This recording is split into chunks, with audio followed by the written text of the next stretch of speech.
love a bargain. We drive several miles out of our way to save a penny on a litre of petrol. We collect vouchers to save a few pence on grocery items, and we grumble when the government slaps another penny in tax on a pint of beer. And yet, when it comes to our pensions, one of the biggest financial investments we'll ever make, often the biggest, we either don't know what we're paying or don't even seem to care. One explanation is that when you start a pension, retirement is so far off that you're not particularly concerned about the impact of charges on an investment you might not need for another 40 years or so. But another problem, at least here in the UK, is that charges are complicated and sometimes very difficult to calculate. The True and Fair campaign, which lobbies for fairer and more transparent charges, accuses the industry of using smoke and mirror tactics. Fund management industry is supposed to publish something called the ongoing charge. That was under an EU directive that came in 2012. Most companies still only publish the annual management charge. Outside of that annual management charge, there can be a myriad of other charges, between 11 and 13 layers.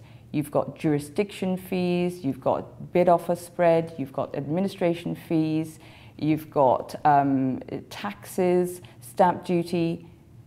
In a way, it doesn't really matter, though, what all these charges are. It's not up to the individual investor to have to become a detective to find out those charges. It should be the industry doing the work to put that all in an understandable number into a ticket price. When you buy a car, you don't expect to see a list of how much the wheels cost or the engine. Or what you expect to see is how much is the car going to cost you. What we've seen in recent years is an unbundling of charges. The different fees applied now need to be broken down. That's improved transparency, but it's also added to complexity. Unbundling has also made it look as though charges have gone down, when in fact in many cases they've risen since the regulations came in. Under the old system, annual charges were usually around 1.5%, but fund managers would pay some of that to third parties such as fund platforms or financial advisors.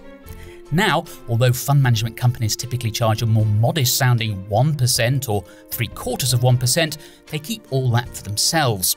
In fact, many funds are pocketing more in charges than ever before, and because there are still separate fees to pay on top of the management charge, investors are often worse off. And of course, all that's before trading costs. Research by Oxford University suggests that many fund managers have responded to regulatory pressure to reduce annual management charges by simply trading more and charging for it in order to maintain their profit margins. The combination of trading costs and the compounding effect of annual charges can take a very large chunk out of the average pension pot, even in America, where overall investment costs are significantly lower than in the UK. If you're paying big management fees, that the cumulative effect of that, given the way compounding works, is enormous. So active managers basically charge on average 1% in the US in management fees. And you never know what their transactions costs are because that's not a reported number. But they've got to be way higher than they are for passive managers because they're going in and out of securities all the time. As well as resisting calls to reduce their charges, fund managers have been accused by some of acting almost like a cartel. One survey found that 68% of the UK's largest retail fund sector charged an identical fee. I think it's a fair point. It is very strange that most of the industry prices at the same point, because what are you pricing for? Expertise. So surely you'd expect someone with superb expertise and great fund management to actually charge more than for someone who's not done so well. But I don't think the industry has got into that competition mode. So cartel, I wouldn't go as far as a cartel.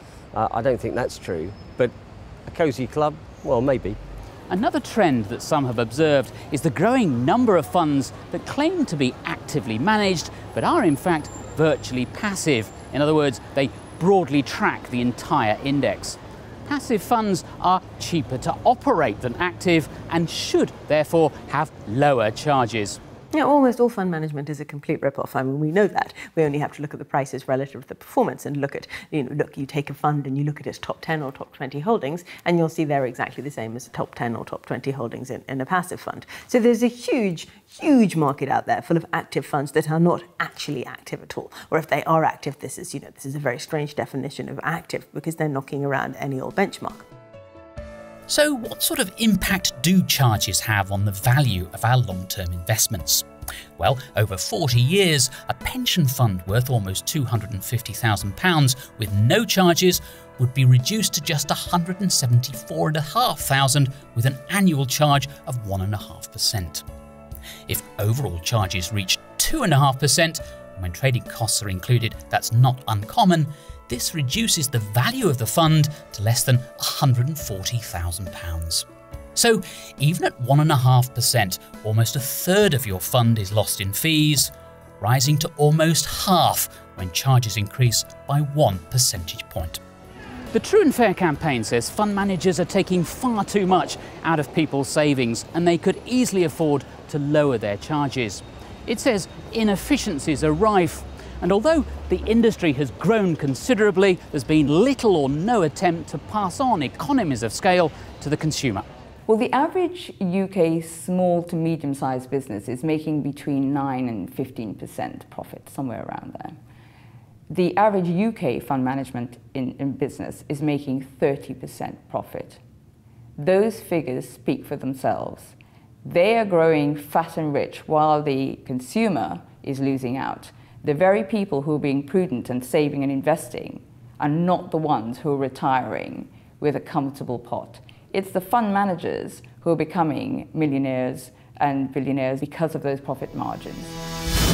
Next time on How to Win the Loser's Game. Probably about 1% of managers can beat the market over the very long term. The bigger the institution, the bigger the brand, normally the more you pay, and normally the worse the performance. Virtually all investors, making a decision as to which active fund to invest in is a pure lottery.